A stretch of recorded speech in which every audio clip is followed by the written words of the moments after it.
ទី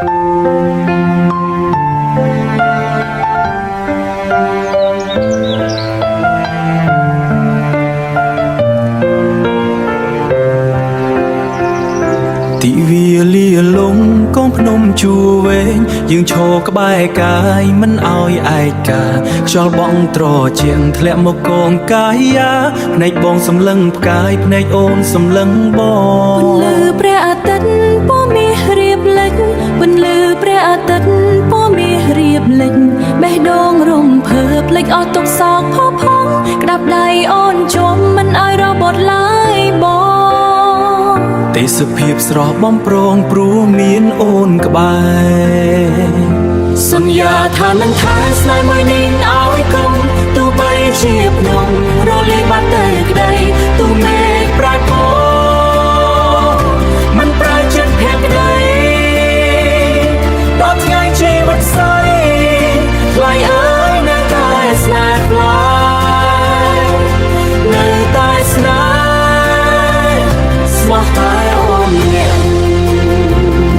មើលទៅខាងក្រោមឃើញស្ទឹងបត់បែនដូចស្នេហ៍យើងដែនកាត់ឧបសគ្គច្រើនហេម៉ាតែមកដល់ថ្ងៃនេះយើងឈ្នះក្រុមវាសនាតែមកថ្ងៃនេះយើងឈ្នះគ្រប់វាសនាឈរលើកំពូលមេឃាសើចស្រង់ជាមួយគ្នាពេលវេលាអាចដើរទៅមុខមិនឈប់ឈរតែចិត្តស្មោះសរមិនថយក្រោយឡើយណារូបថតមួយសម្លឹងលើកំពូលភ្នំនេះណាជាសាក្សីស្នេហានៃយើងទាំងពីរ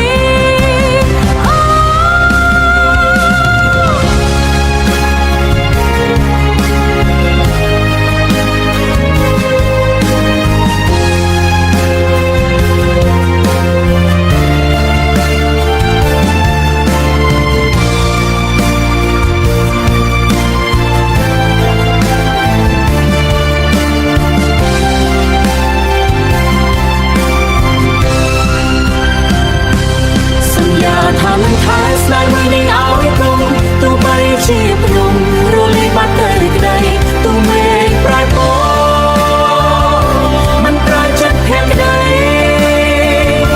ដល់ថ្ងៃជីវិតស្អីថ្លៃអើយនៅតែ